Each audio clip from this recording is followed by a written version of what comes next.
Welcome to the Middle Ages. Have you ever wondered what life was like in the Middle Ages? Have you ever dreamed of being a prince or princess? Darling, after this, you will regret it. Let me take you on a trip. A small warning.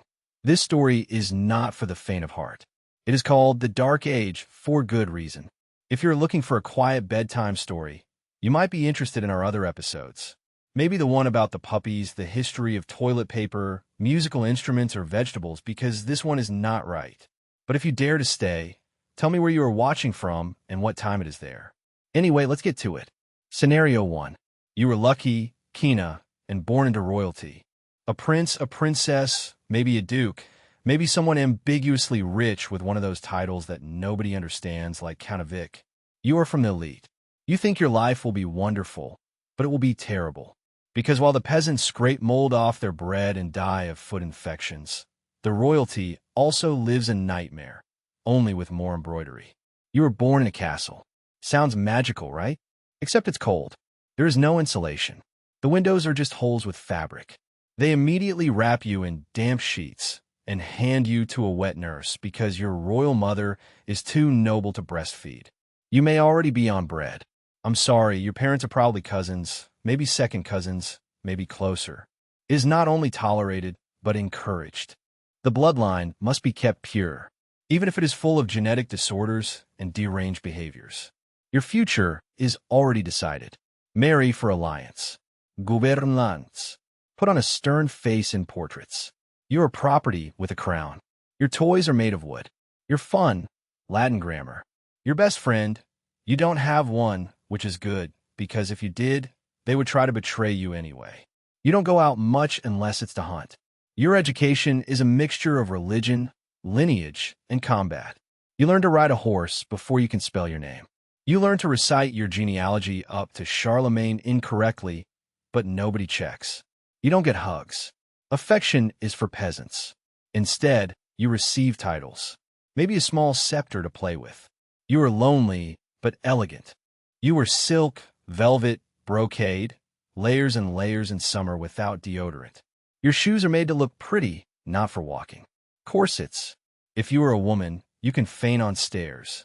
If you are a man, you wear stockings so tight they can predict the weather. Bathing is unusual, but you wear perfume. Lots of perfume, because everyone stinks, and you're trying to stink less with style. Also, your crown weighs as much as spine problems do. It is basically a migraine with jewels. The food has elegant names, but it's horrible. Boar head, peacock cake, eels in jelly, all drowned in spices because it is expired and no one has a fridge. You drink wine, always wine. The water seems suspicious, even to you. But your wine is mixed with herbs, or honey, or, sometimes, gold leaf for health. Digestion is problematic. There is no fiber, no vegetables, just meat, cakes, and remorse. Everyone is constipated or dying from dysentery. Sometimes both. Do you feel unwell? Your royal doctor, formed mainly on the basis of conjectures, suggests you balance your humors. They will bleed you, they will make you vomit, or they will purge you. Sometimes all three. The king's doctor just killed the last king, but he means well. They may give you pus, a song, mercury, or just prayers. I hope you like incense, and they tie a dove to your foot. It is royal treatment. Pregnancy is risky for royal women, especially because they are expected to give birth to an heir, a male. No pressure. If you die in childbirth, you will be replaced next Tuesday. The power. It is not what you think. Yes, you have a throne, but do you have control? Actually, no. Your nobles conspire against you. Your advisors lie to you. Your cousin in Francia thinks that he should be king.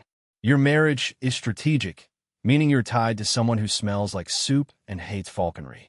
You have to finance wars, maintain appearances, organize banquets, attend court, smile, while people bow before you, and you never eat first. It is tradition. When you eat, the food is already cold. All your movements are watched. Every word you say becomes a rumor. Do you want to be alone? You cannot even go to the bathroom alone. The personal assistant is there to help you clean yourself. Yes, it was a job. Enemies are everywhere, even in your family. Being royalty means people want to see you dead. Your brothers, your uncles, that guy from Wales, assassins, poisoners, sometimes your own spouse. Therefore, you do not drink from any cup. You have a food taster. You do not trust anyone. You develop a pleasant paranoia and maybe a hobby like shooting squirrels with a crossbow from the battlements. Your own children are a threat if they grow up with too much ambition. But you need an heir. So you play the worst roulette in the world, being a father. Let's talk about royal marriages, lovers, and remorse. Marriage is business. They marry you off at 13 years old. Your spouse is 35. Congratulations. Love is for bards. You fulfill your duty. You have children. You hate each other in silence while having scandalous love affairs. Discretion is optional. Everyone knows it's a soap opera with plague. You may fall in love with someone. Maybe not. It doesn't matter. You die married by political contract. Your children are dressed like miniature adults. They must behave with nobility. Sit up straight. Speak Latin. Do not play in dirt. Do not have fun. They are little diplomats dressed in velvet. They also die a lot. Smallpox, fever, falls downstairs, childbirths, disputes over inheritance. Childhood is not so much a stage as a gladiator fight. If they survive, congratulations. Now they can marry someone from Spain and start the whole miserable cycle again.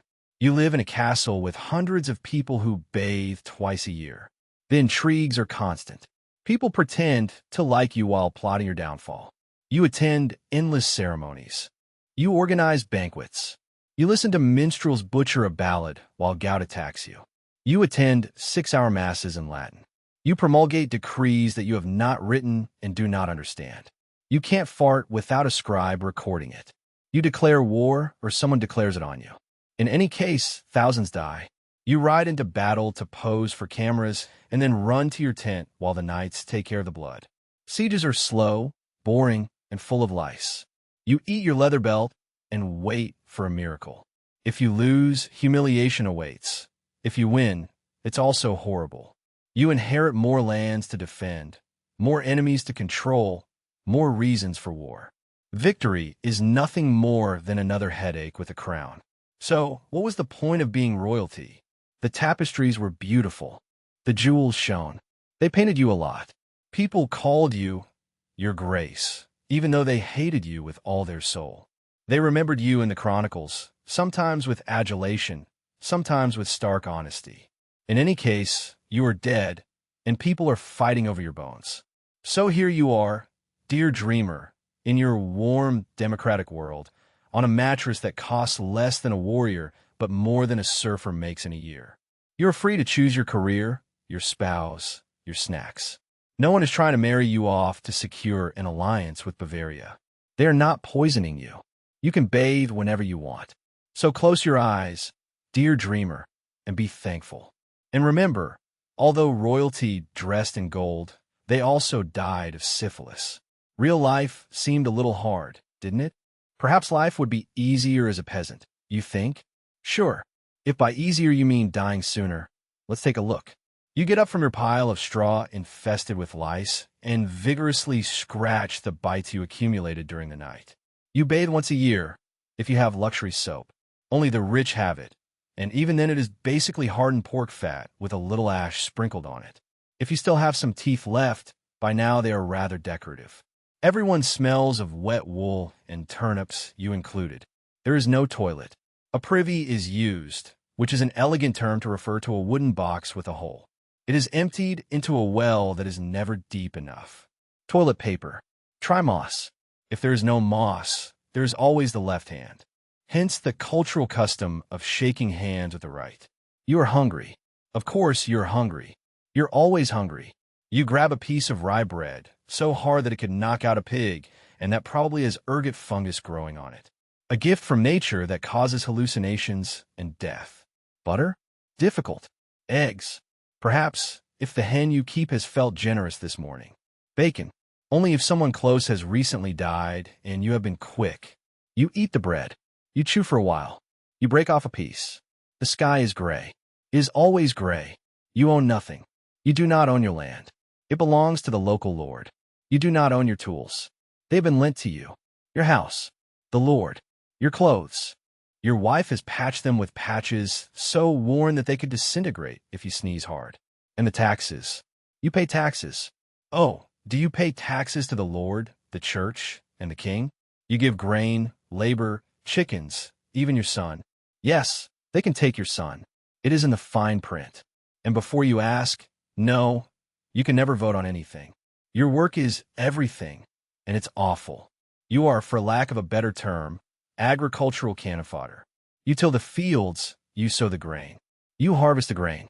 You hope it doesn't rain too much or too little or anything, really. The weather is your god now. You plow with a heavy wooden implement that has not been updated since the Romans left. Your ox is sick. You are too, but nobody cares. Your shoes are made of wood. They hurt you. Your feet hurt. Your soul hurts. And if you don't work, you don't eat. If you're too sick to work, you starve faster. Medical care mainly consists of screams and blood. You get a strange rash. The local doctor, who is really just the guy who once traveled to the next town, prescribes leeches. Always leeches. Or maybe he burns the area with a hot iron. In any case, you will scream as if they were breaking a bone. We will splint it with a stick and hope that the swelling is not a sign of gangrene. Toothache. Let's pull it out. Anesthesia. That doesn't exist. And if you have a fever, prepare for the afterlife, which, by the way, is also full of taxes. Speaking of the afterlife, let's talk about church. Every Sunday you go to Mass, and you don't understand anything. It's in Latin. You don't speak Latin, and you barely speak English, but you kneel, make the sign of the cross, and pay a tithe. The priest tells you to give thanks. You don't give thanks. You are cold, and your feet are wet. But questioning the church is heresy, punishable by death or torture, followed by death. They're very creative with that. So you nod, say your prayers, and hope that the rat plague in your roof doesn't bite your straw before spring. The clothes are wool, or also wool. Everything is wool. Your tunic is wool. Your underwear, if you're lucky, is wool. Your socks are wool. It itches. It is heavy. It never dries. No one knows what cotton is yet. And linen is expensive. Silk, don't even talk about it. And washing clothes is a luxury, maybe twice a year with luck. So you go around humid and itching, dressed in gray and brown tones, like a pile of fertilizer with a conscience. The entertainment is mostly drinking. Always drinking. Beer is safer than water, because water is full of poop. Beer is drunk at breakfast, lunch, and dinner. Your children drink it too. Once a year you go to the fair and maybe see a dancing bear or someone's public execution. It is a great day. Apart from that, one sings, sometimes stories are told, sometimes one fights, often all at once. And of course, there is gossip, especially about the miller's wife. Let's not forget the plague. Yes, the Black Plague. Between 1347 and 1351, it killed half of Europe. Maybe you are lucky and die before, but if not, prepare yourself. Symptoms: fever, boils, vomiting blood. Cure or none. The good news is you die fast. The bad news is all your acquaintances die too. And people will blame the witches, the Jews, or bad smells. Certainly not the fleas from the rats. That is too logical. They would burn things. They would pray harder. They would bleed you in hopes of balancing your humors. Even so, you will die. Okay, so why didn't everyone just leave? Oh, sweet summer child, you can't just leave. Where'd you go? To the next town? It's a 5-day walk, and they hate outsiders. The city is worse. More crime, more plague, and more people trying to sell you fake relics like the nail of Jesus. Also, you're tied to land. Literally, it's called servitude. You owe everything to your Lord, including your freedom. If you flee, they send someone after you. They track you as if you were cattle, because that is what you are to them. So what's good about it? Well, sometimes the stars are pretty. You develop a strong bond with your cow. You know your neighbors well, because there is no privacy. And if you reach 40 years old, you are basically a magician. So now, dear dreamer, as you lie in your soft 21st century bed, surrounded by pillows that have never been infested with weevils, thank yourself. Give thanks for being able to brush your teeth with fluoride toothpaste. Give thanks that your breakfast does not poison you. Give thanks for being able to shower daily. And, above all, give thanks for not being up to your ankles in mud, holding a hoe, and wondering if you will ever see earthworms again. So if you're not royalty or a peasant, maybe you can be a knight. A wonderful idea. I hope you like chainmail and traumas, because under the knighthood, the tournaments, and the shining armor hides a dark mix of chronic pain, social pressure, and serious head injuries. So fluff your pillow, unbuckle your imaginary greaves, and get ready to dream of a world where honor is pain and your dentist is probably also your barber. If you want to be a knight, you better have been born to it. Knighthood is not a career to aspire toward. It is a lifestyle that is imposed on you at birth, usually in a noble family with a deep respect for hereditary violence. At the age of 7, they send you to live with another noble family. You become a page. You serve at the table. Clean armor. You learn to hold a glass without spilling anything. It's a training camp, but with more embroidery. Your childhood consists of etiquette, prayers in Latin, horse manure, and the strict supervision of adults armed with swords. You long for toys. Instead, they give you wooden daggers. Around the age of 14, congratulations. You are a squire, which means you're now a teenager who runs errands for an adult knight with anger and alcoholism issues. You polish armor. You carry spears. You learn to fight by getting hit with wooden weapons until you cry. Nobody cares that you cry. This forges character. You also learn riding, falconry, and etiquette on the battlefield, which mainly consists of not dying in a shameful way. Injuries are frequent. Hygiene is theoretical. You begin to understand that honor smells like sweat and bruised ribs. Let's talk about armor. The chainmail is between 20 and 30 kilos of metal rings that slowly dig into the shoulders. Plate armor came later, and although it looks impressive, it is like a sauna. It is not enough to just put on the armor. It's a team sport. You need at least one squire, 5 minutes, and a great desire to live. Once you put it on, forget about bending over, sitting down, or dancing. Impossible. And although it protects you in a certain way, it also turns you into a slow and noisy buffet for archers. Everyone loves the idea of knighthood. Honor, kitty, rescuing themselves. But knighthood in real life is more like a public relations campaign for upper-class violence. You commit to protecting the weak as long as they are Christian, noble, and politically useful. You swear allegiance to your lord, but he can send you to die in France because someone has insulted his cousin's hat.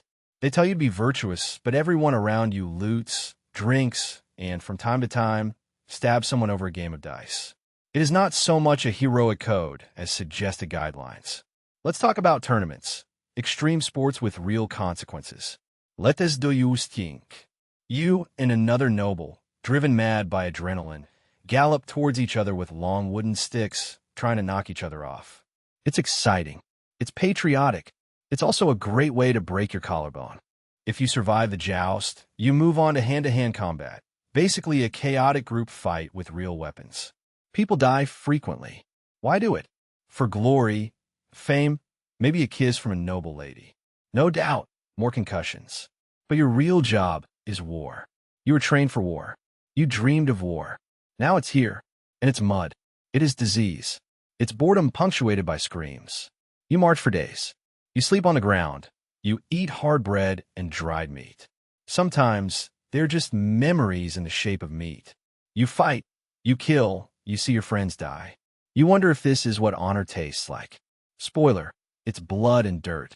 If you're captured, you may be ransomed. If you're poor, you're dead. If you are rich, you may be given wine in jail. If you are very lucky, you will only lose a limb. And if you survive, you will probably have post-traumatic stress disorder, which does not yet exist. So people call you melancholic and tell you to pray more. A knight without a horse is just a well-disguised target. Your horse is trained to bite, kick, trample, and occasionally bow when ordered. He is smarter than you. He eats better than your squire. You give him a dramatic name. Thunderhoof or Bear of Pain. You cry when he dies. You don't cry when your cousin dies. That's how things are. If your horse falls in combat, your chances of surviving fall like a brick from catapult. Romance is awkward and very supervised. You are expected to fall in love with a lady. She is married, it's okay. She is noble. It is mandatory. You write poetry. You carry her favor on your spear. Dramatic sighs. She ignores you or flirts ambiguously or asks you to win a tournament in her name, which means more broken ribs. Real relationships are rare, common romances. The drama is constant. You believe in God. Really, I really do. You carry relics. You pray before battle. You confess. You build chapels. They tell you killing infidels is sacred. That crusades will take you to heaven. That bleeding for kings is divine. But you sin too. You drink. You curse. You do indecent things with a tavern keeper. Then you pay for absolution and repeat the cycle. It is spiritual in a terrifying way. If you live long enough, you retire. Maybe you become a knight banneret. Maybe you command younger knights. Maybe you build a mansion and yell at clouds. You're deaf in one ear. Your back hurts. Your joints creak. You have scars in places you don't talk about. You tell war stories nobody wants to hear. You organize banquets. You look with contempt at young people who do not respect the spear. In the end, you die, hopefully in your bed, maybe in combat. In any case, someone sculpts your effigy on a tombstone that makes you look 20 years younger and much more heroic. So, was it worth it? You wanted glory. You got arthritis. You wanted adventures. You got trench foot. You wanted honor. You got chronic traumatic encephalopathy and questionable morality. But people remember your name. They sing songs. They exaggerate. They call you brave. Maybe that is enough. Now rest in peace, noble dreamer. You're not in chain, mail limping back from Francia. You're not sleeping in a ditch. Your food is hot. Your joints are almost intact. You are safe and comfortable. And no one is going to steal your horse at night. Monks, nuns, and the strangest work-life balance in history. Because while the knights bled and the kings plotted, the monks and nuns were busy praying, copying, and trying very hard not to think about, how babies are made. So pull down your hood, put your hands together, and let's go back to a world where silence is sacred, sleep is scarce, and a bad harvest means you'll be fasting for the Lord again. Welcome to life in seclusion. It is the year 1182. You have decided that the world is too sinful, or your parents decided for you. Or maybe you're the fourth child and nobody needs you to inherit anything. Congratulations, you're going to enter a monastery or convent. Your name no longer matters. You will take on a new one, like Brother Aloysius or Sister Scholastica. They cut your hair. Your mundane possessions disappear. Also your identity, personal space, and ability to sleep past 2 a.m. Your day begins in absolute darkness. The bell rings for matins. You drag yourself to the chapel, eyes blurred and half frozen. It is time to sing in Latin. Everything is in Latin. Don't you speak Latin? It doesn't matter. Sing louder. After matins comes Lord's, then Prime, then then Sex, then Nunners, then Vespers, then Compline. That is 8 prayer services each day. Yes, 8. That's more appointments than those of an average CEO. Between prayers, you work. Maybe you copy manuscripts. Maybe you cultivate land.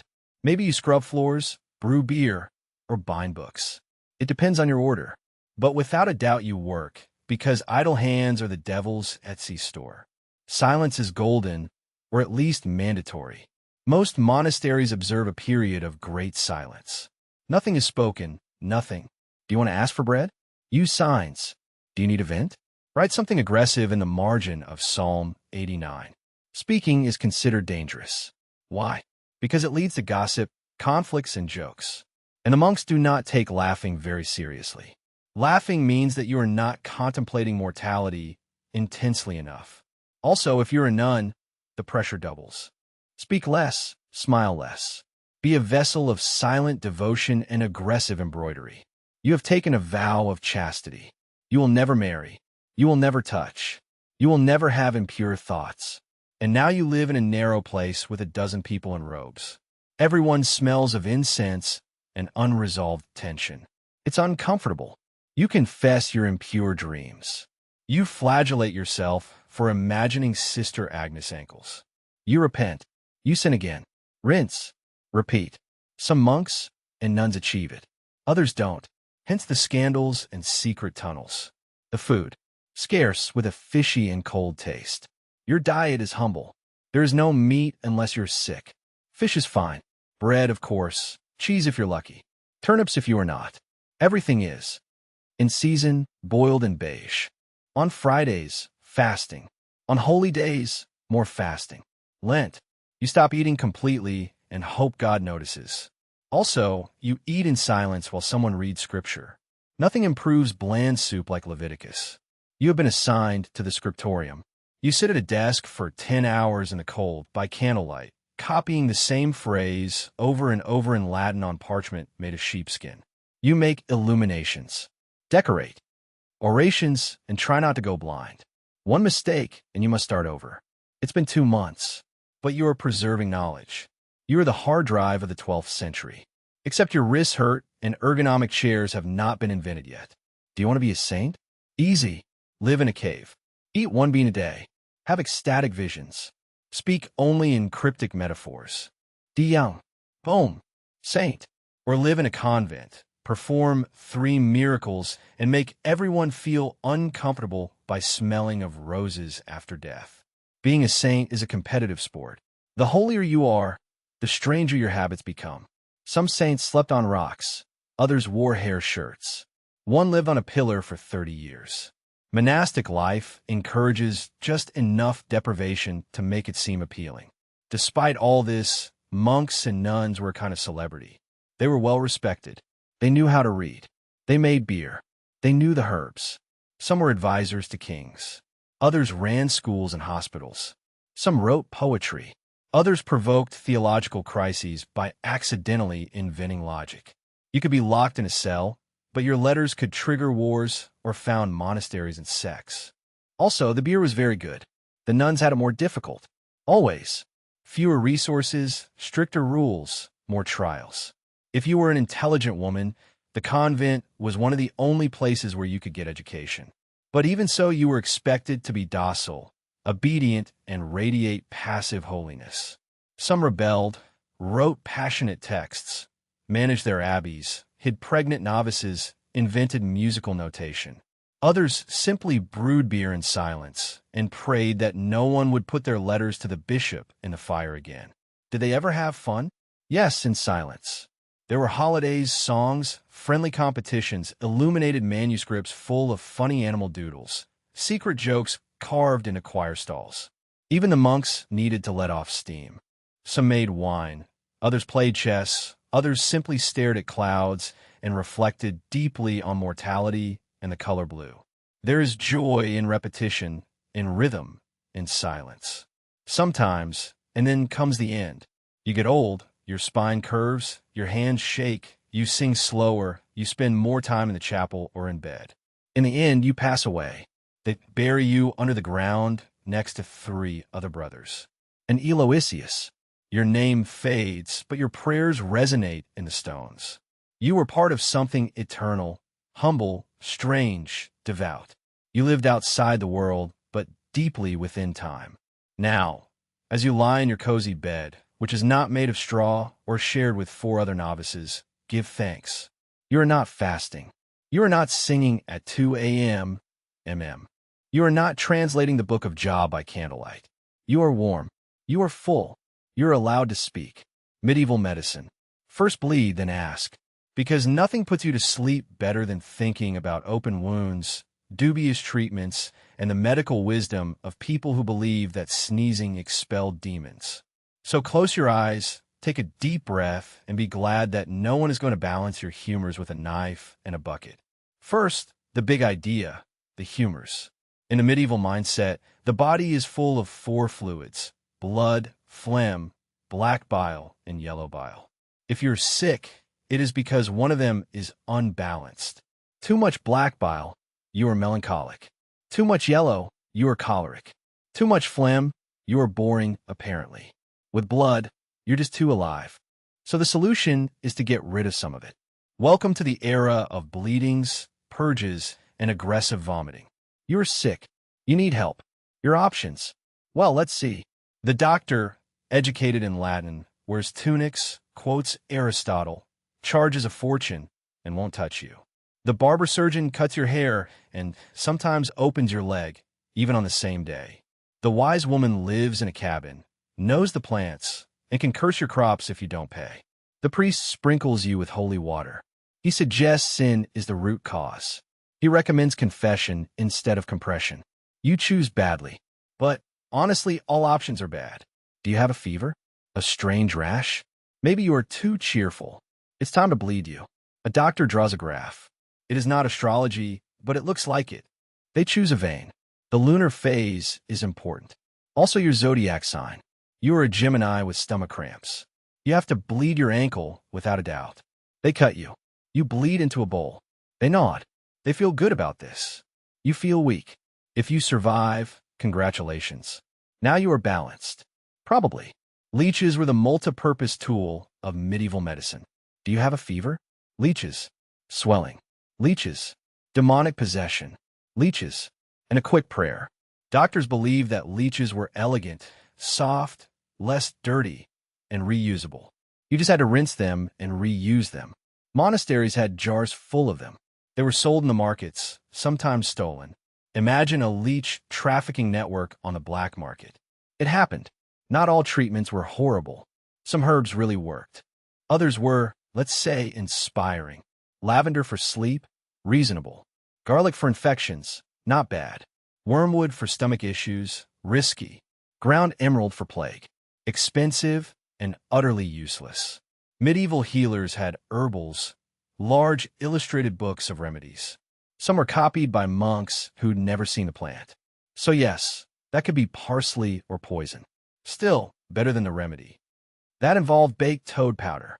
Do you need surgery? Oh no. Anesthesia. No. Bite this stick.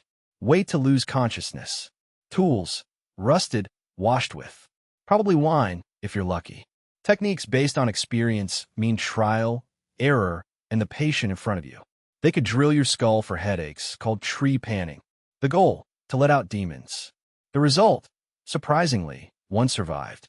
Amputations were also practiced, fast, brutal, possibly saving, traumatic. Women practiced healing a lot. Midwives, herbalists, caregivers knew what worked. They transmitted their knowledge in silence and secret because too much success smelled of witchcraft. So if you healed someone, you were blessed. If you healed too many, they burned you. Even so, women ran hospitals, wrote medical texts, and performed most of the actual healing while men debated proportions of bile. You are depressed. That is melancholy. Again, the black bile. Try a hot bath, pray, or go on pilgrimage. You hear voices. Demonic possession. It's time for exorcism. You are anxious. Hysteria. Are you a woman? Extra hysteria. Nobody understands trauma. Nobody talks about it. Either you're a sinner, you are cursed, or, curiously, you're full of air. And treatments include chaining, chanting, or ice baths. Funny, the plague, the Black Death. Half of Europe dies. Nobody knows why. Nobody ever thinks about rats. It's probably the stale air. Undoubtedly, the wrath of God. Cures included burning aromatic herbs, sitting between two fires, whipping oneself in public, and avoiding baths, as they supposedly opened pores to sin and disease.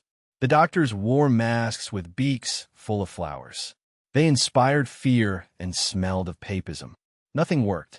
Everyone panicked. Everyone blamed others. The medieval hospitals weren't for curing. They were for caretaking. They gave you a bed, perhaps a prayer, possibly some broth, and were run by monks, nuns, or noble patrons. Resources were scarce. Hygiene was aspirational, and doctors were scarce. Even so, you could find comfort, music, and someone to hold your hand while reading psalms. Sometimes that was enough. If you studied medicine, you read ancient texts. Galen, Hippocrates, mostly in Latin and obsolete. Dissection was illegal in many places. Observation was optional, and experimentation dangerous. So you memorized centuries-old advice, wore elaborate tunics, and avoided touching patients. And if you failed, it was the humor's fault, not yours. Most treatments did not work. That is the truth. If you broke a bone, you lived with it crooked. If you had a fever, you prayed. If you contracted the plague, you dug your own grave, just in case. But people tried, worried, experimented, and hoped. Sometimes it helped, other times it didn't. Even so, their mistakes pave the way forward. One hemorrhage after another. Now breathe easy, dear dreamer. No one diagnoses you based on your bile. You can take antibiotics, not burnt frog paste. Your dentist uses Novocaine, not pliers and prayers. Your thermometer is not placed under your oxygen's armpit. Your surgeon has a degree in gloves, so rest easy. There will be no leeches while you sleep. There will be no dreams of wood panels. Only peace, progress, and perhaps chamomile tea. Medieval cities where the streets are paved with remorse and excrement. Yes, cities, centers of commerce, culture, and endless diseases. Noisy, chaotic, smelly, and tremendously deregulated. It's like Times Square if it didn't have pipes and caught fire every 3 weeks. So snuggle up, dear dreamer. Breathe that imaginary open sewer air, and let's walk the medieval metropolis slowly and, if possible, downwind. Maybe it's London, Paris, Florence, or some city with a name that sounds like someone sneezed in Latin. You enter the city at dawn through a ruined stone gate, covered in ivy and guarded by 2 men who seem to have lost interest in surveillance sometime last Tuesday. Beyond the gate, the city awakens with a messy, chaotic sigh. Smoke curls from the crooked chimneys. Dogs bark in alleys. Somewhere, a rooster crows reluctantly before being silenced by a nearby fishmonger. You walk down the main street, which is more of a mutual agreement not to fall into the central drainage ditch than a road. It is a humid, narrow road, lined with tall half-timbered houses that lean precariously toward each other like gossiping neighbors. The upper floors almost touch above your head, creating a tunnel effect that traps sound, smell, and occasionally a bird. Under your feet, the ground is soft, compacted by centuries of mud, straw, and substances you don't want to examine closely. The rain has turned the street into thick brown soup. When it dries, it becomes a sandy paste that sticks to shoes as much as to thoughts. The smell. Oh, the smell is a spicy mixture of open sewers, sweaty bodies, spoiled meat, fish left in the sun for too long, greenwood smoke and tanneries that boil cow hides in a corner that you would wish you had not passed through. Up high, someone opens a wooden shutter and shouts, "Guardian!" A moment later, a trash can falls to the street with a splash that seems personal. You learn to walk close to the walls. Very close. The noise is the true anthem of the medieval city. The vendors proclaim eels, bread, or leeches. The church bells ring without apparent schedule. A blacksmith hammers a horseshoe as if it owed him money. The children shout and laugh. The beggars sing poorly in exchange for coins. Each corner offers a new cacophony. Peace and tranquility are a myth. Your home, if you're lucky enough to afford it, is a narrow room above your shop. The floor creaks. The walls are thin. Your bed is filled with straw. You share it with your family, and it is regularly visited by mice. Intimacy is non-existent. If your neighbor sneezes, you bless them through the wall. If you argue with your partner, your neighbor knows how it ends before you do. The market is the social heart of the city. You go to buy onions and leave with gossip, a strangely shaped cheese, and questions about the baker's apprentice's paternity. You haggle. You laugh. They rob you. And you leave proud of your half-rotten turnip. To entertain you, there are bear fights, which are exactly what they seem. There are jugglers who throw knives with varying degrees of success, and traveling artists who perform moral plays with questionable acting and, on occasion, with live pigs.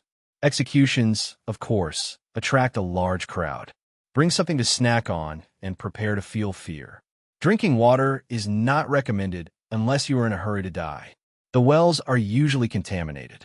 The rivers serve as public baths. So you drink beer, weak, warm, and slightly sour. Even the children drink it. It's not about getting drunk. It's about surviving the drink. Crime thrives in the narrow alleys. Thefts are common. Violence is not rare. The city watches over 2 men with sticks and a lantern who are mainly dedicated to shouting, "Oi," and hoping that criminals are easily discouraged. Justice is slow, often absurd, and depends heavily on local gossip and divine intervention. The church looms over all the neighborhoods. The priests walk the streets with their eyes attentive to sin. There are churches, chapels, relics, and at least one mummified hand of a saint that everyone agrees smells weird, but must be sacred. Religion permeates the daily rhythm of the city. The bells ring for mass, for prayer, for funerals, and possibly to create a dramatic effect. And then, as always, the plague returns. It crawls like fog, at first in silence, then suddenly the streets empty, the doors marked, and silence falls. You hear the creaking of the carts that transport corpses, the weeping of those who are left behind. The bells ring again. Fear never disappears, it only calms down. However, the city survives. It always does. The children return to streets. The merchants reopen stalls. The bread is baked. Lovers whisper behind buildings. Ideas are shouted in taverns. Life in the medieval city is dirty, fragile, and tremendously alive. Now you, dear dreamer, lie safely in a world with soap, silence, and plumbing. There are no chamber pots over your bed or eel vendors outside. You sleep alone, or with someone of choice, without goats between. So close your eyes. Dream of cobbled streets and crooked buildings, but keep your shoes clean, your windows closed, and your chaos purely imaginary. Sleep well, and may no one shout thief over your dreams. The medieval childhood, why your toys were stones, and your work started at age 5. Because a long time ago, children were not children for a long time. They were small adults with great responsibilities, horrible shoes, and impressive lack of supervision. So close your eyes, hug your favorite, modern, clean, and disease-free stuffed animal, and let yourself be carried away to the dark and muddy world of medieval youth. You are born in a cabin or castle, or somewhere in between. You enter a world without anesthesia, hygiene, and much optimism. If you survive birth, congratulations. You are already above average. Your mother is exhausted. Your father is stressed. Your midwife is covered in things we won't describe. They wrap you in linen, baptize you immediately in case you die before Tuesday, and give you a name that sounds like a sneeze or saint. There are no diapers, just cloth and hope. They wrap you tightly, not to make you comfortable, but to keep your limbs straight and your soul controlled. People believe loose limbs attract demons, so you basically live in a human burrito for your first year. Toys, a wooden doll, a carved sheep. Maybe a dried pig bladder if you're feeling fancy. Also, your cradle rocks on the floor near the fireplace, next to a family goat. Safety regulations are theoretical. Now, early childhood, it's time to be useful. You already walk. Great. It's time to help with chores. You feed chickens. You go get water. You collect firewood. You are 2 years old and already contribute to the household economy. If you are rich, you learn manners and how to bow. If you are poor, you learn to avoid being trampled by a cow. In any case, childhood is less a protected stage than a countdown to responsibility. To play. Yes, children played, but not safely. The games consisted of throwing stones at things, pretending to joust with very pointed sticks, rolling hoops along roads full of horse droppings, but it was called pricking the nail. Playing hide-and-seek near places with open wells. Sometimes they gave you a toy, a wooden sword, a spinning top, a doll stuffed with rags, but most of the time you invented games with what was around. Sticks, mud, bones. Childhood is a bit gothic. Education depends on who you are. If you are poor, education means learning survival. You learn by observing, doing, and getting yelled at. Perhaps you learn prayers. You probably don't learn reading. If you are rich, you have a tutor or attend a monastic school. Study Latin, the scriptures, arithmetic, and how to sit still for 7 hours. If you're a girl, good luck. Perhaps you learn reading, perhaps only sewing, perhaps only to smile demurely and never speak loudly. Work begins surprisingly early. At 5 years old, you have jobs, real jobs. You are a shepherd's assistant, kitchen servant, apprentice, a small cog in a large, sweaty system. Learning begins at age 7. You leave home. You sleep on a straw mat in your teacher's workshop. They shout at you a lot. You learn fast, or you're replaced. No one asks how you feel. Your house is small. Your family is big. You sleep next to your siblings, your parents, maybe even cousins. Also animals, also fleas. You share everything: food, clothing, disease. Intimacy is a myth. Personal space is imaginary. The concept of a bedroom is for the extremely rich or the saints. But you are surrounded by love, or at least closeness. You play with others, you work with others, you fight with others for stale bread. No one is forgiven. Discipline is physical, public, and often biblical.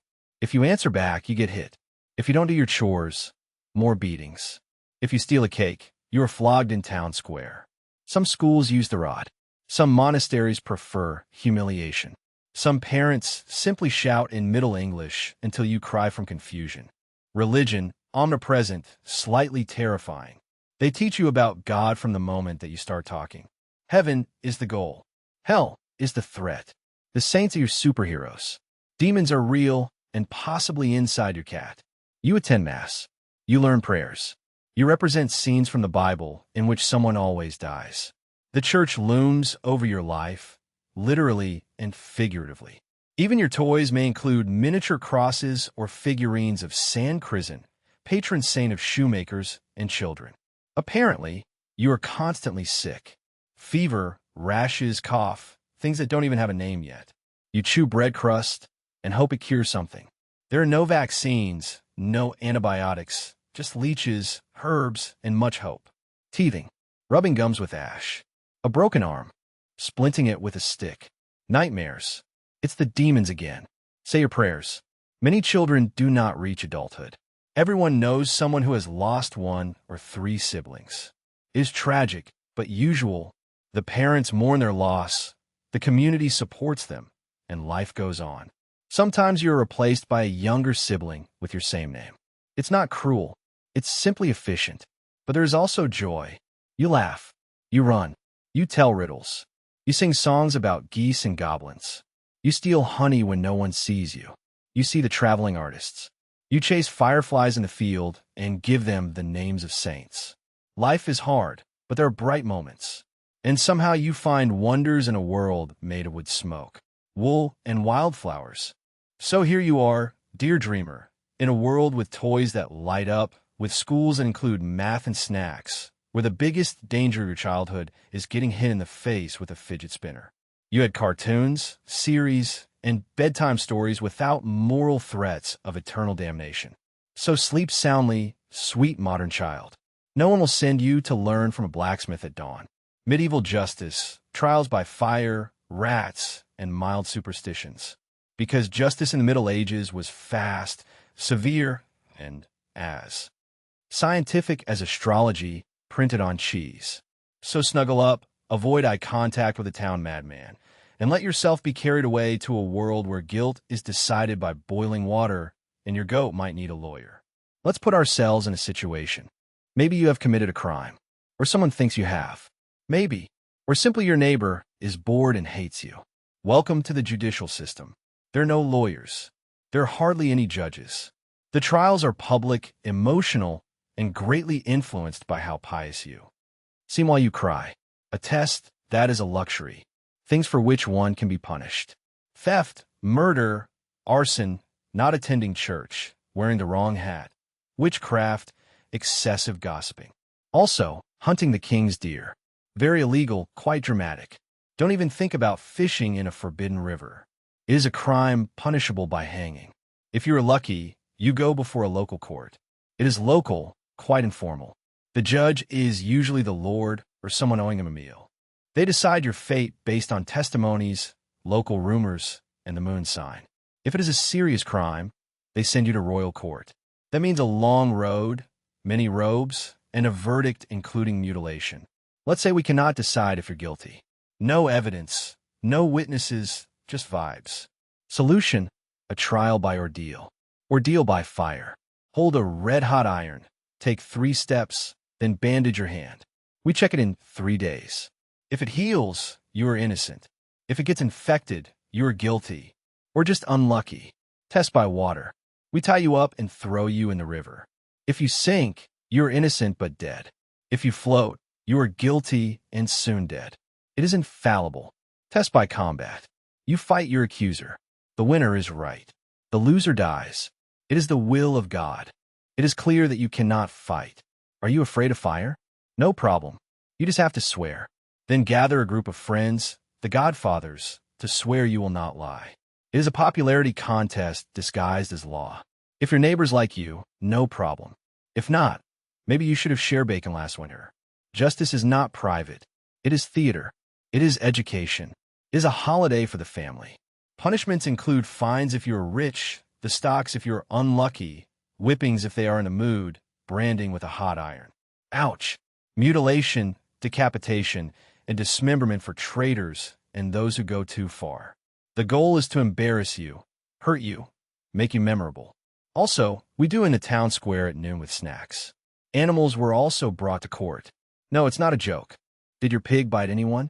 Judicial case. Did a rooster lay an egg? Witchcraft. Execution. Animals could be judged, convicted, and sentenced with real records. And in some cases, with a lawyer for defense. Yes, for the pig. We are not saying that it made much sense.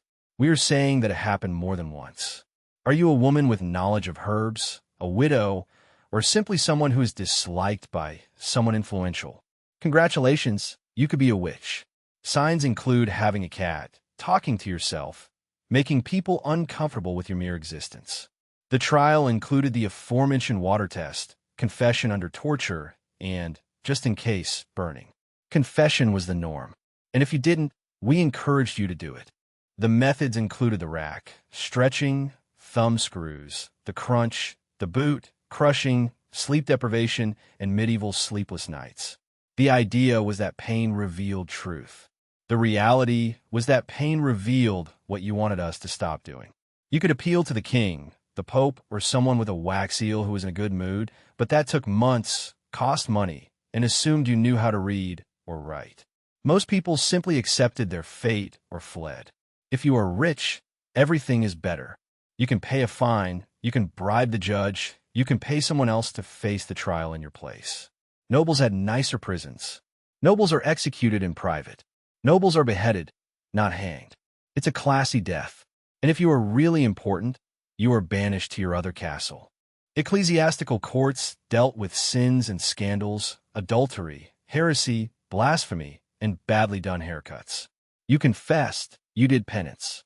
Maybe they put a ridiculous hat on you. Maybe you had to walk barefoot for 20 meters. Sometimes they excommunicated you. Sometimes they forgave you. Sometimes they tortured you first.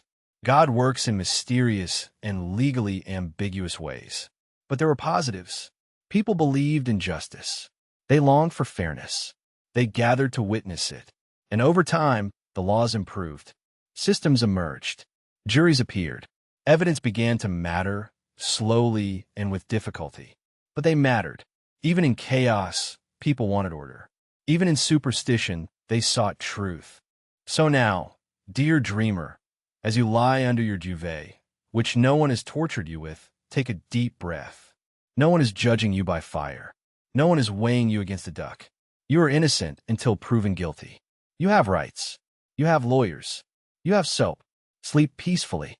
And that no pig needs representation in your life. The Crusades, the Holy War, hot sand, questionable decisions. Few things represent the Middle Ages better than marching thousands of kilometers in chainmail to fight strangers over theological issues. Headed by kings who cannot read maps and fueled by religious fanaticism and awful logistics. So take a sip of water. You have clean water. How lucky you are. Fluff the pillow and prepare to delve into the dusty, dangerous saga of the Crusades. What were the Crusades? Imagine we are at the end of the 11th century. Pope Urban II gives a passionate speech. Jerusalem is in danger. Go and save the Holy Land. Everyone applauds. No one asks about logistics. A few months later, Europe is full of people sewing crosses on their cloaks, packing dried meat, and saying goodbye to their pigs. This is going to turn out great. Who were they? Literally everyone. Knights, peasants, monks, mercenaries, bakers, children. Yes, children. There was a whole crusade of children. Spoiler, it ended badly. Some went for faith, others for glory, for lands or treasures, out of boredom or to escape the debts and the uncomfortable marriage that their father had arranged for them. It was not so much a unified army as a chaotic parade of sweaty ambition. The journey, the mud, the hunger, the regret from France to Jerusalem on foot, with armor, crossing mountains, rivers, deserts, and terribly hostile territories. There are no supply chains. The food is constantly running out. People eat grass, their horses, or each other. That happened. We are sorry. The weather was terrible. Morale was low, leadership confusing. People died even before seeing a single enemy or camel. You carry a sword, a spear, or a club with nails. Your armor is designed more to intimidate than ventilate. You shine a lot. You are also melting. Combat is brutal. There are no real tactics. Only screams, stabs, trampling, and the vague hope that St. George is paying attention today. Cities do not fall easily. You surround them. You cut off their food supply. You throw sick corpses over the walls. You dig tunnels. You build towers. This takes months, maybe years. You sleep in dirt. You catch dysentery. You argue about who will keep the tower if you win. And if the city falls, it's a massacre. There are no rules, looting, chaos, occasional war crimes. Then you somehow move on.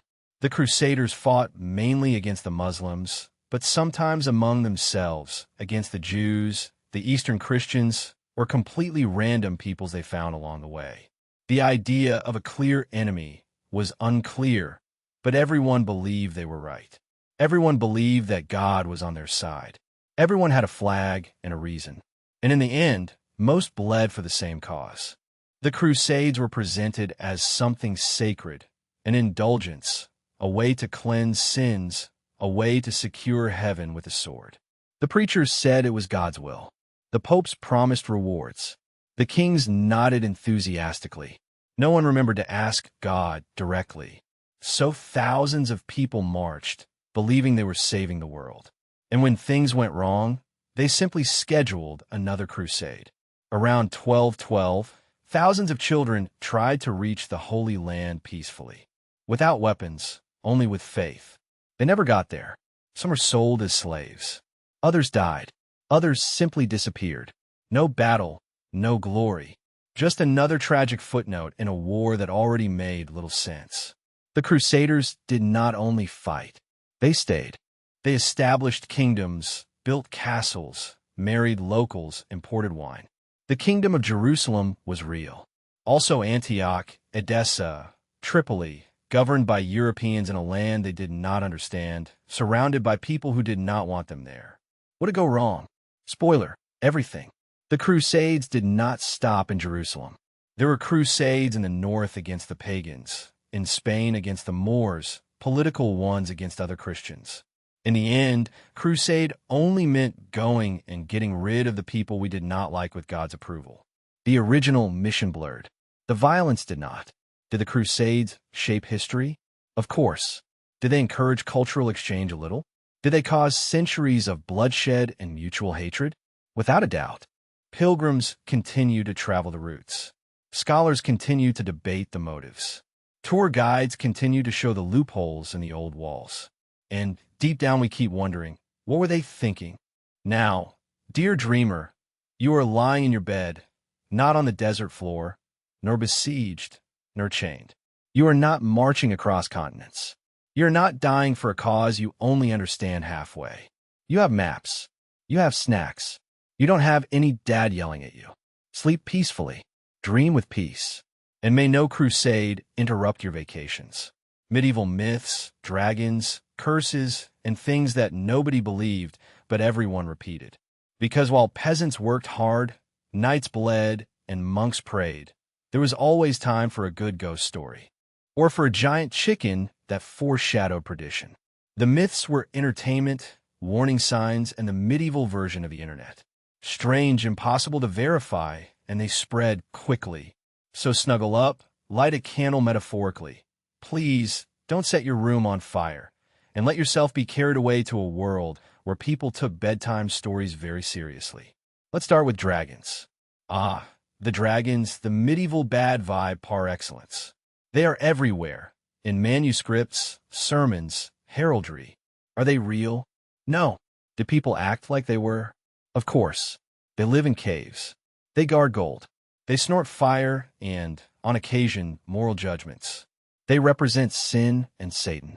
And there are also simply giant lizards that you should probably stab to impress a princess.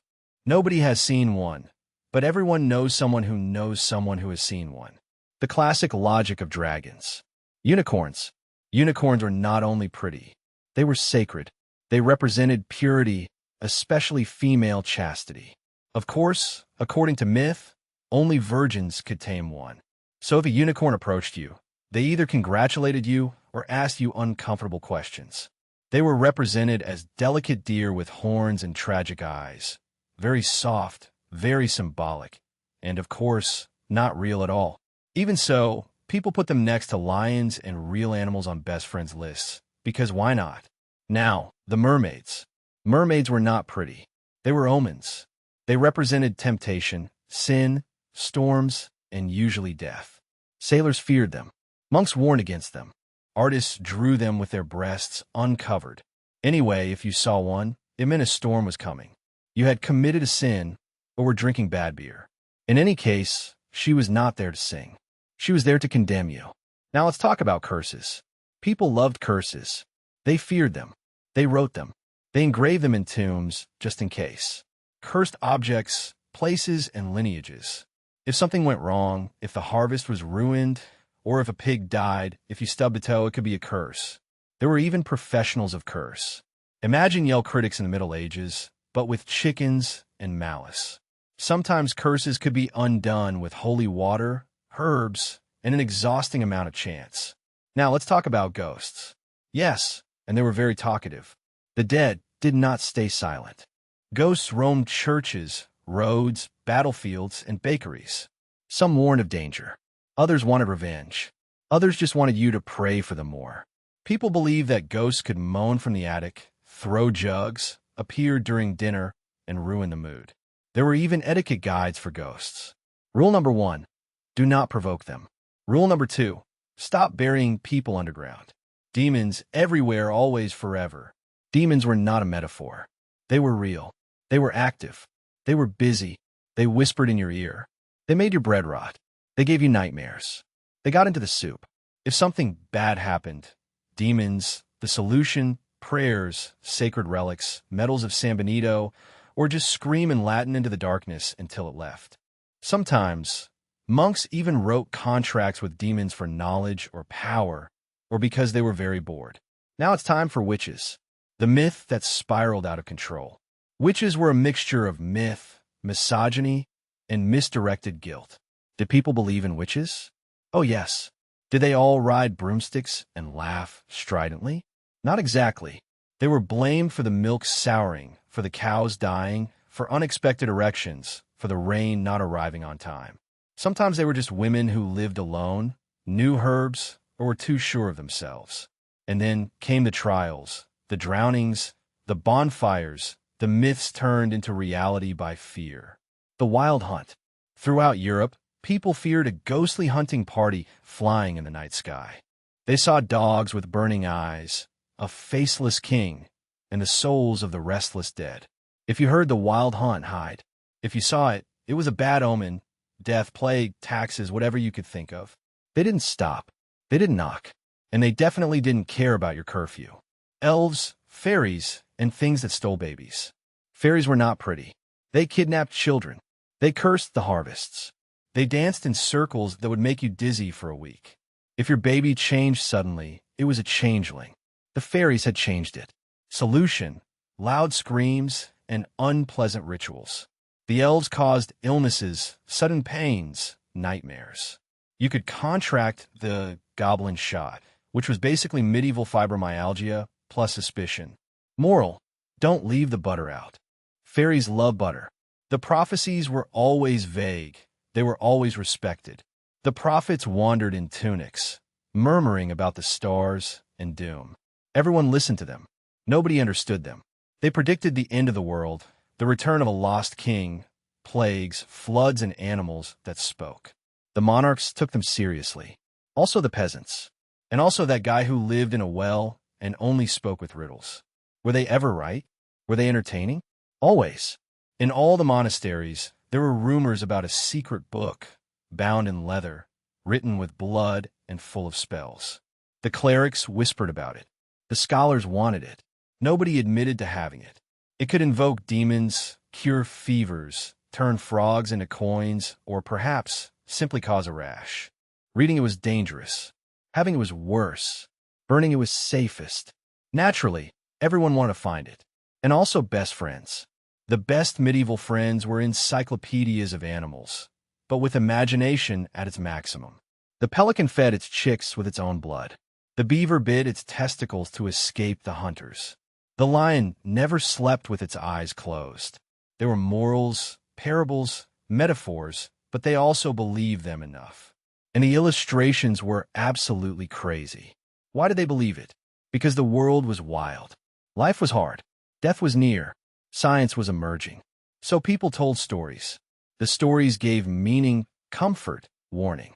They explained the thunders, the illnesses, the sudden luck, the sudden tragedy, and sometimes they were simply fun. Now, dear dreamer, while you rest in a demon-free room under a goblin-free duvet, remember that there are no dragons outside your window, no mermaids in the pipes, no curses in the toaster, just dreams and history. And the peace of knowing that medieval myths are safe in books, not under your bed. Festivities and famines, eating throughout the Middle Ages. Because food was not only sustenance in the Middle Ages. It was survival, class structure, spiritual metaphor, and sometimes, if you were royalty, scenic art with sauce. So loosen your belt, or rather your itchy wool tie. Settle into your pillow and prepare for a dreamy, dusty banquet through the centuries. Agriculture. Let's begin with the land. The great majority of people dedicated themselves to agriculture, not because they liked it, but because it was that or nothing. The land was everything, and what the land gave or did not give determined the sustenance of all the inhabitants of the town. Wheat, rye, oats, and barley were basic foods, not very appetizing or varied, but necessary. If the harvest failed, famine resulted. If the weather changed, famine. If God sneezed, imagine, famine. Vegetables grew in small gardens. Turnips, cabbages, leeks, beans, parsnips, maybe onions and spices. I hope you enjoy the tasteless stew. Animals were valuable, but above all, alive. A cow gave milk. A hen gave eggs. If you killed one to eat, it was a big deal. Like a birthday party. If you were a peasant, and statistically you ate bread. Every day, all meals made with dark, coarse grains. Sometimes sandy or with ground husks. It filled you up. It didn't kill you. Generally, porridge was your usual meal. Oats boiled in water, maybe with a turnip, maybe with a pinch of sadness. You could forage for nuts, berries, wild garlic. If you were clever, you could catch a rabbit, but above all, you chewed what your garden produced and considered it a blessing. No sugar, coffee, citrus, or dreams. The water was often undrinkable, so you drank beer. A weak beer called small beer. Even children drank it. You didn't get drunk. You survived. Winter, tubers and hope. Spring, vegetables finally, but little more. Summer, glorious abundance of cabbages and peas. Autumn, frenzy of preserves, salting, drying, pickling. Anything to avoid hunger later. The holidays, however, were magical. A communal goose, a shared cake, some cheese, a strange fish someone swore was sacred. In addition, church calendars dictated when meat, fat, or dairy could be eaten. Lent meant fasting. Advent, too. But in practice, most people simply ignored the rules. In the mansions or castles, the food differed. There was meat everywhere. Beef, pork, venison, and game birds. Spices imported from Venice. Sugar molded into sculptures. Whole roasted peacocks coated in their own feathers. Because subtlety is for poor people. The bread here was white, soft, and baked with finer flour. It was status bread. The meals were a literal representation. The banquets had musicians, dancers, acrobats, sometimes buffoons, and always gossip. They used trenches and flat, round breads as plates. When banquets ended, trenches were given to the poor. Charity with a sauce. Beer was everywhere. It was brewed at home, in monasteries, and later in taverns. It was thick, cloudy, and tasted of yeast. Hops were not yet used, only ground grain, water, and wild yeast. Of course, there were stronger beers, but the usual drink was light beer, safer than water, easier to digest, and slightly nutritious. It was made by women. For wives, brewing beer was both a domestic task and small business. Some were praised. Others were fined for diluting it. Some were accused of witchcraft because their beer tasted too good. Cheers! The holidays were numerous, and they included food, a lot of food. The ecclesiastical calendar was a rhythm of fasts and feasts. On feast days, even peasants could get some meat. A cake, beer that did not taste like disappointment. The nobles organized banquets to show off their wealth. They exhibited live animals, served cakes with surprises inside, sometimes more cakes.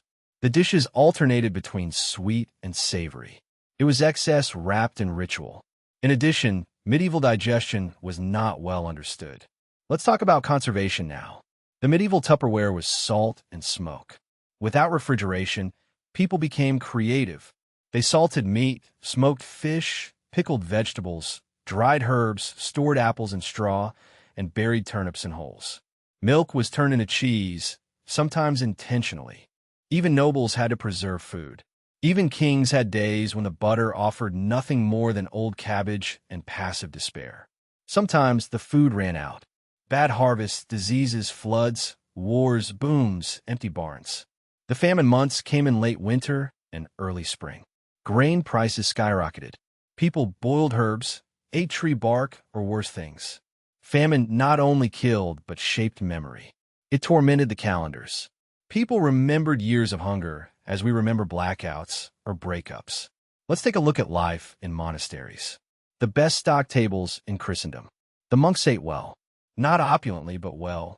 They grew their own food, brewed beer, baked bread, had fish ponds, raised bees, and cultivated orchards.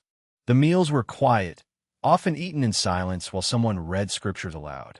Nothing like some psalms to accompany peace soup. Some monasteries even gave food to the poor every day because charity was sacred and they could afford it. As cities grew, so did the variety of food. The stores of the markets, the guilds, the commerce, the specialized bakers, and the brewers were regulated.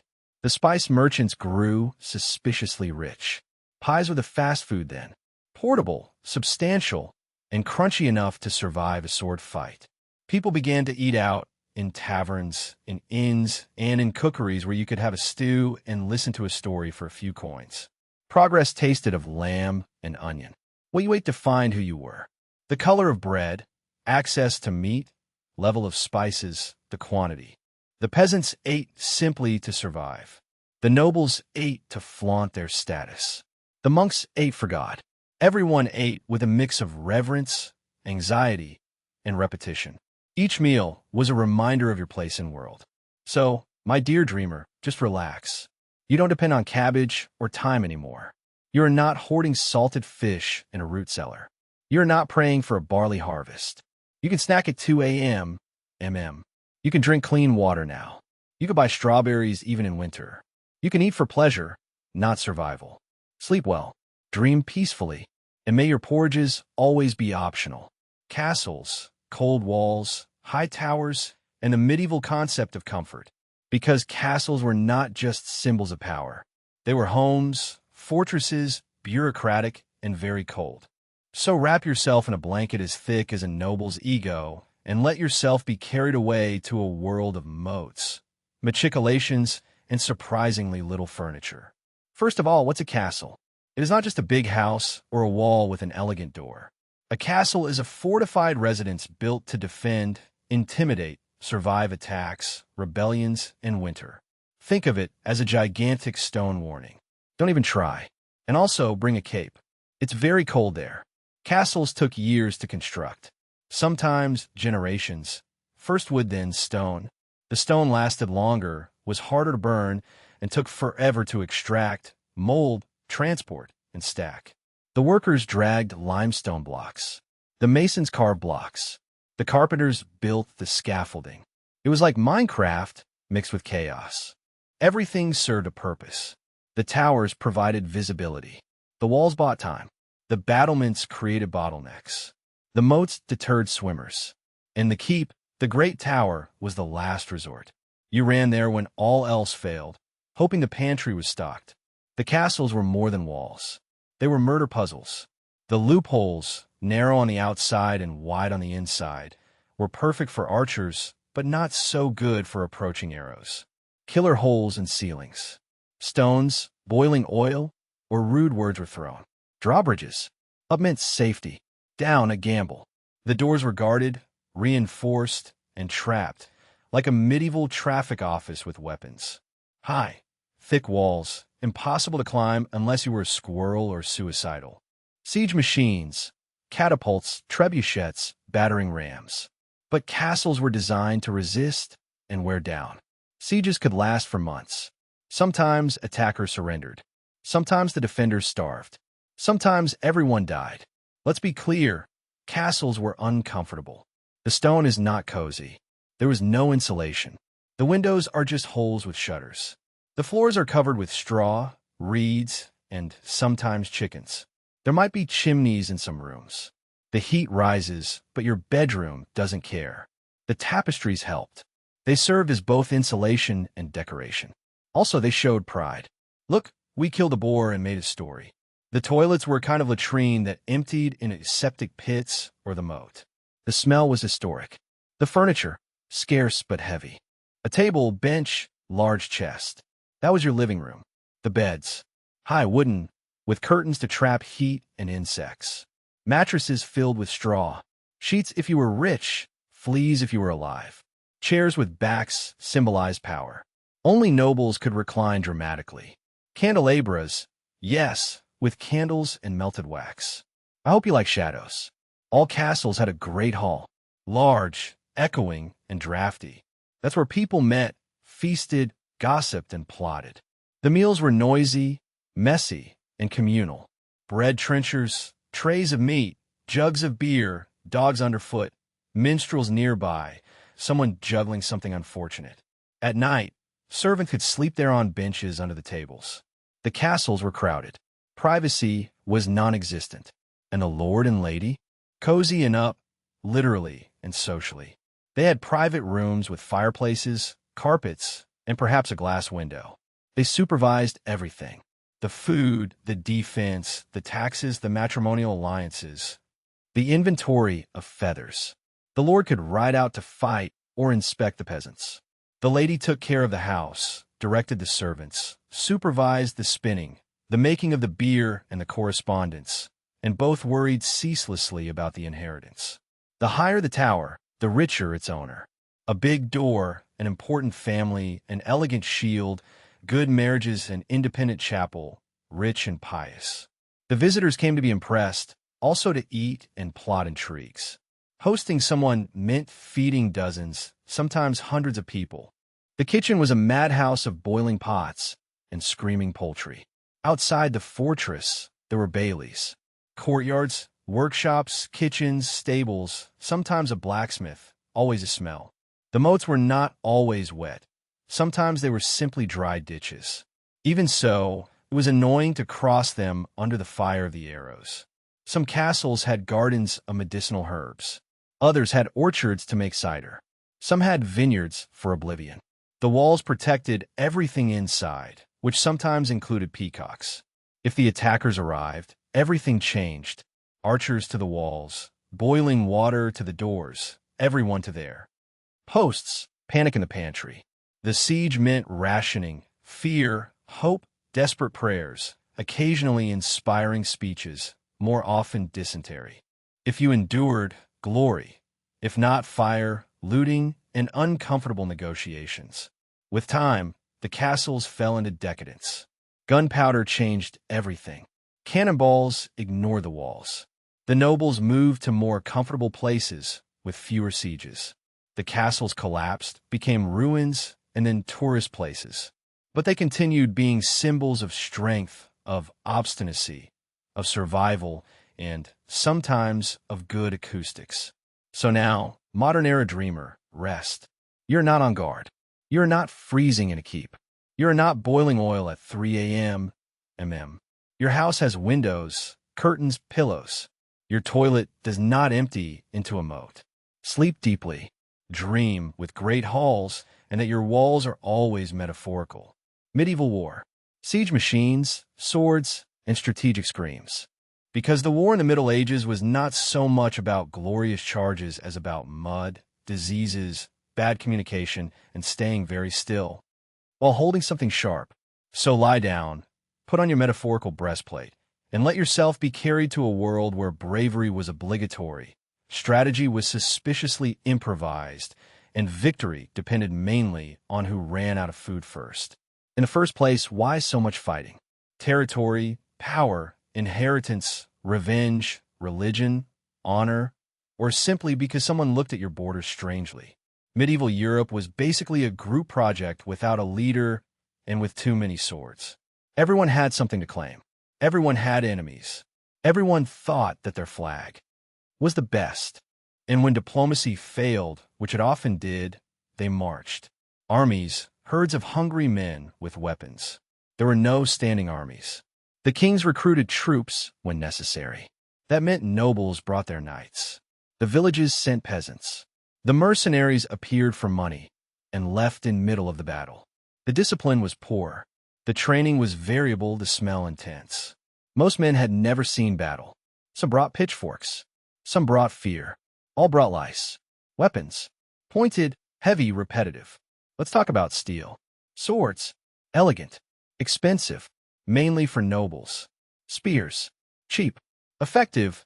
Ideal for large groups pretending to know what they're doing. Axes and maces. Brutal. Simple, very forceful. Lethal bows from afar. Especially long bows. Especially in Welsh hands. And then there were crossbows prohibited by the Pope for being so effective, which only made them more popular. The armor protection, with back pain included, consisted of flexible rings that offered decent protection, weigh between 20 and 30 kilos, also known as portable saunas, and later helmets appeared, expensive, hot, and almost bulletproof until these were invented.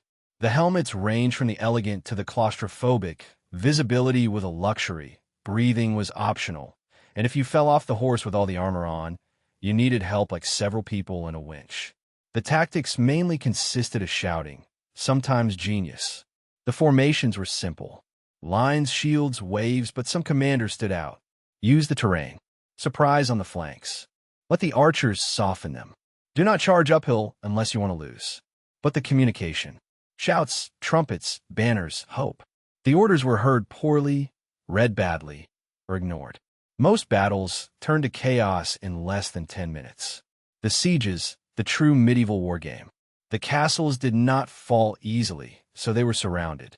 They were isolated. Battering rams were used for the doors, stairs for the riskiest, siege towers, mobile buildings taller than the walls, catapults, the drama queens of engineering, which launched rocks, corpses, and sometimes terrifying propaganda. Inside the castle, the fear, the supplies dwindled, the water boiled, and there were archers in every crack. The sieges could last weeks, months, sometimes years. The naval war was mostly terrible. The ships were not built for combat, but attempts were made. Boarding was common. The naval battles were land combats, only wetter. The ships collided. The men jumped from one to another. Chaos. Fire. The ships were important. A ship was set ablaze and sent towards the enemy. It was hoped that the wind would blow. Miracles were hoped for. The medieval naval war was equal parts bravery, wood, and, oh no, logistics, the true enemy. Feeding an army was a nightmare. The food spoiled, the water was dangerous, the supply lines broke, the men deserted, the horses died, morale sank. If your army ran out of beer, it rioted. If the road was muddy, everything stopped. If your map was incorrect, surprise, you found yourself on the wrong battlefield. The victories used to go to whoever planned the lunches best. The battle ended. There were corpses everywhere. There were no doctors, only bandages, prayers, and a very rudimentary knowledge of germs. If you were captured and rich, you were rescued. If you were poor, you were looted. Victory meant songs, banquets, and funerals, and rebuilding the same wall that had started all that mess. The losers often became legends or jokes.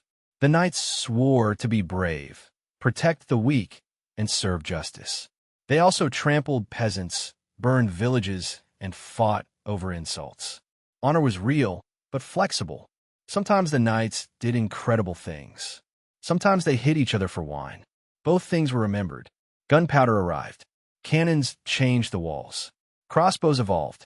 Long bows dominated. Armies became professionalized. Castles lost their advantage. Fortresses changed shape. So did the battlefields. But the fear remained. So did the glory. So did the stories. So here you are, dear dreamer. No helmet, no conscription order, no mud-covered boots. You don't have to sleep in armor, or fight for bread, or march into the fog hoping the drum knew where it was going. Your battle is against the blankets. Your siege is against insomnia. Rest well, dream bravely, and may your catapults always fire with precision, medieval loving life, dates, weddings, and the fine art of not being beheaded for love. Because love in the Middle Ages was not just moonlight and poetry. It was also property rights, family strategy, religious supervision, and the odd scandal involving loot and a groom. So cover yourself well with the blankets, as if they were a velvet cloak. Imagine that your beloved lives 3 towns away, and let yourself be carried away to a world of arranged marriages, courtly crushes, and deeply uncomfortable proposals. Let's start with dates, or whatever they called them. There were not many dates, or flirting in taverns, or slow walks through moonlit meadows, unless someone had previously agreed with your father. Love used to come after marriage, or never, or in parallel. If you were noble, your future spouse was chosen from a young age. Marriage commitments in childhood were normal. You could meet your future wife at age 6 and marry her at 13. How romantic! If you were a peasant, you had a bit more freedom. You could choose, but within your class, within your town, within the limits of those who had lands, tools, or at least a decent goat. Displays of love were quite habitual. Embroidered handkerchiefs, carved trinkets, ribbons from sleeves. A noble knight could bear his lady's favor in a tournament. A peasant child could leave flowers on the threshold of a door or stumble with their own feet when trying to. Public affection, no, that was not respectable, but the furtive glances in front of the promises scribbled in the margins and whispered. Of course, also a chaperone, always nearby, always suspicious. Marriage was a transaction, sacred, no doubt, but still a transaction. The families negotiated. The dowry was discussed, contracts drafted, and the cattle mentioned. A grand ceremony was not necessary. In many places, it was enough to exchange vows and live together. But if you were elegant, you did in style. Ceremony in church, banquet, music, symbolic bedding, yes, with witnesses. The priest blessed it, the neighbors gossiped, and the whole town pretended not to count how many chickens were given as gifts. Monogamy. Technically, yes. In reality, it's complicated.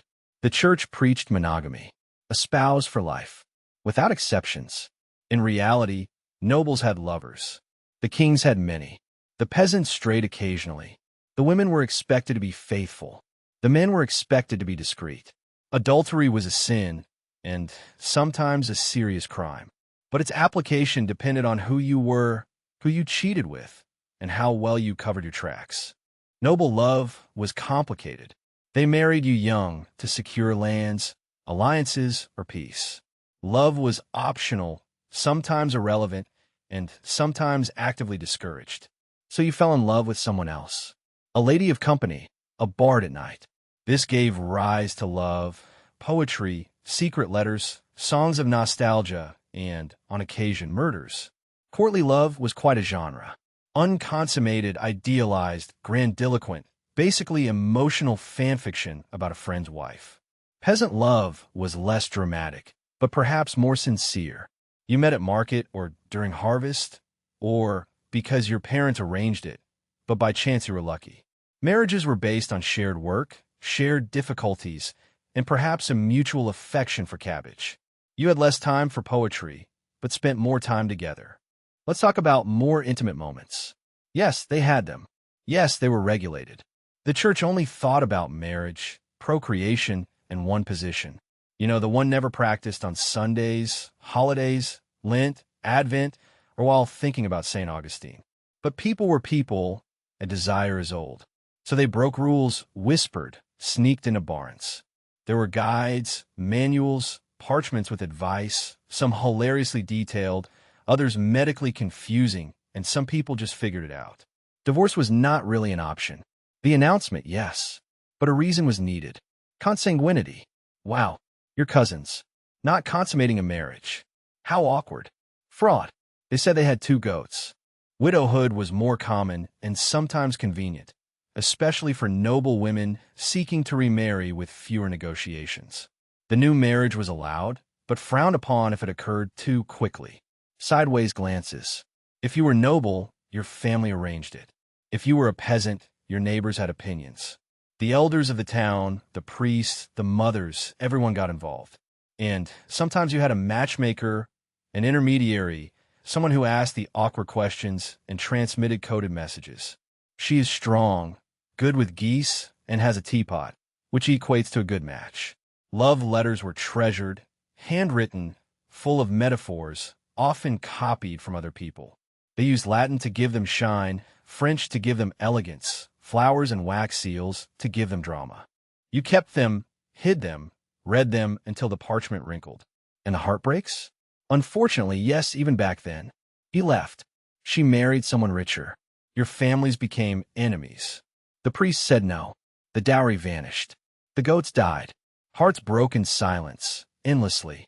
You sang sad songs. You prayed. You moved on or not. Love stories rarely ended with a kiss. More often they ended with a sigh. But sometimes they were real.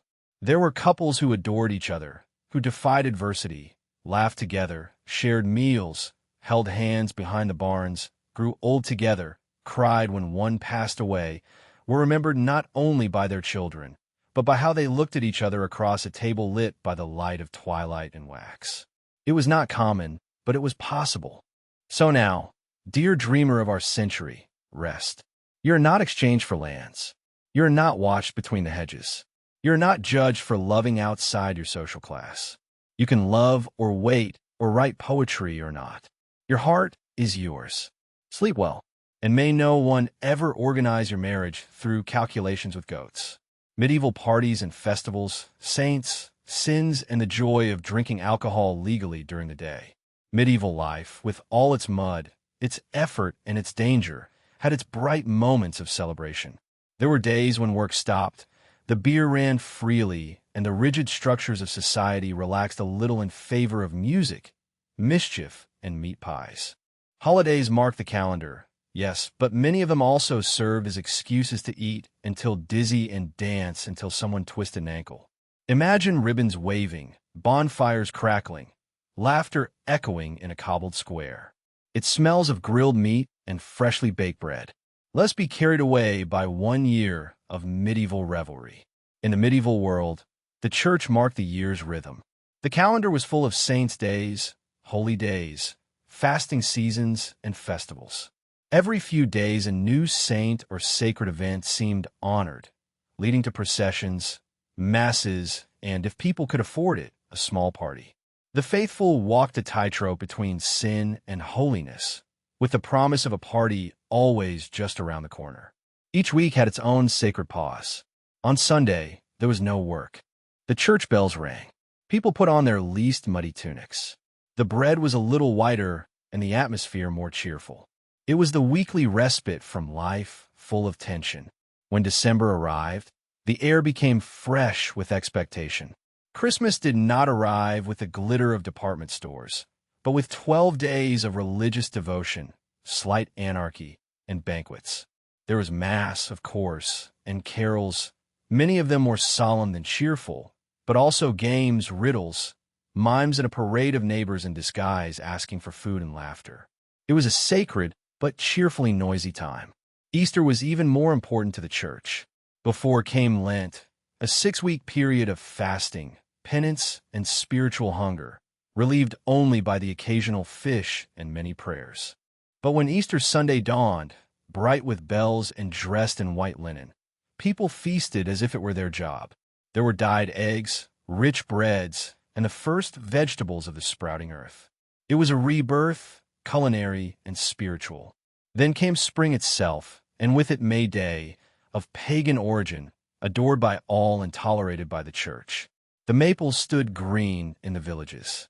Young women braided crowns of flowers. Young men stumbled in dances. People went into the forest to contemplate spring. It was a celebration of life, love, and the joy of no longer feeling cold. Each town had its own saint, and that saint had their feast day. Local pride ignited. The church celebrated a special mass. Markets flourished like wildflowers. Sometimes the exploits of saints were represented, often with costumes, livestock, and creative liberties. Those days were sacred, yes, but they also fueled gossip, courtship, and the circulation of truly terrible songs. When a solstice arrived, people celebrated summer solstice. Bonfires burned until night. Young people jumped over flames to ask for luck and flirt. Herbs were collected under moonlight to obtain blessings and magic. People danced under the stars, trying to get ahead of the darkness, waiting for the other side of the year. As the harvest approached, celebration became necessary. The hard work was over for a moment, and everyone ate. The villagers shared bread, beer, roasted meat, and music that lasted well into night. There were contests of strength and agility, the coronation of a harvest king, usually a joke, sometimes a disaster, and toast to winter. It has not arrived yet. Before Lent emptied life of color again, there was one more glorious party. The carnival, or Shrovetide. People gorged on meat, danced with masks, dressed up, mocked authority, and generally lost their minds. It was the church's tacit agreement with humanity. Have fun now, because penance is yet to come. Fairs, wakes, and church dances added to the year's rhythm. The fairs brought merchants, troubadours, and candy sellers. The wakes became musical vigils where the dead were honored with laughter and beer. Even the churches hosted guarded, but real, dances. And how did they have fun? With beer, with bagpipe and drum music, and anything that could be rhythmically beaten, with cheerful and boisterous dances, with moralizing plays that somehow made leprosy fun, with contests, fights, songs, and, inevitably, with the charm of pigs. During the holidays, rules relaxed. The nobles danced with servants, priests smiled. For a day, strict divisions blurred. When the bells rang, the illusion ended, but the memory remained, kept like a sacred crumb in everyone's year. The banquets were not just whims. They marked survival. They honored community. They remembered the light in the midst of suffering. They fasted, worked, and then danced. That was the deal. And now, dear reveler of modern comforts, rest. You don't need pray for wheat. You don't need to jump over bonfires to ensure the return of spring. You can celebrate any day or no day. Sleep placidly, dear dreamer, and may your maple always turn the right direction. The medieval winter, frozen, looking for food, and finding creative ways not to die. Because winter in the Middle Ages was not picturesque. It wasn't all snowflakes or jingle bells. It was a cold that chilled to the bone, that made teeth chatter and withered the spirit. The kind of cold that froze your soul and left bread with the consistency of tile. So wrap yourself in 17 blankets. Imagine you only have one wool sock, and let's explore how people warmed up, or tried to, before central heating and the concept of personal comfort. The first thing to know is insulation was a rumor. The walls were stone or lea and daub, basically medieval panels made of mud and remorse. The windows, if there were any, were holes covered with cloth or, in rich houses, with glass so thin it insulted the very concept of glass. The heat came from fire. There was usually a fire in the room's center. There were no radiators or ventilation ducts, just a chimney that desperately fought the icy breath of every crack in your house, which was not sealed. And chimneys were a luxury. Most peasants only had a stove in the floor's middle and a roof covered by a decade-old layer of soot. The smoke circulated freely and went where it wanted, including your lungs. The clothes were not seasonal. It was cumulative. You put everything on at once. Linen under wool and more wool. You bundled up until you looked like a walking pile of hay with frozen toes. Gloves were for nobles. The rest used sleeves or simply put their hands under their armpits and prayed. Shoes, leather if you were lucky, filled with straw, or moss if you were practical. They got wet in less than an hour and froze shortly after. At night, you got into bed, which was not soft, big, or warm. The mattresses were sacks of straw. The blankets were wool, heavy, and scarce. If lucky, you shared body heat with your spouse, a sibling, or several children. Maybe with a goat, maybe with all of them. In winter, families huddled in piles. It was less romantic, more about survival. And yes, you would get into bed with your clothes on, and yes, your breath would fog up the room. The chamber pot was under the bed, practical and also terrifying. Going out at night was for the desperate or condemned. The houses were not built for comfort. They were built barely not to collapse, and so that air would not get in. That meant putting rags in cracks and hoping God appreciated your creativity. The food helped. Hot stews, bread, beer, anything providing calories to burn. The meals were heavier in winter, with tubers, porridge, salted meat, dried peas, and if you were a monk or especially disciplined, a Lenten menu that killed the soul, consisting mainly of repentance and boiled cabbage.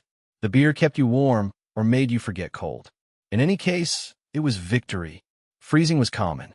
So was chilblains, and joints that creaked like haunted doors at age 30. People adapted with pure determination and an inability to imagine a world with insulation. If you were rich, you had options: thick tapestries, mats on the floor, fireplaces in several rooms, layers of fur, and servants who warmed sheets with hot stones. Also servants to complain to when tea got cold.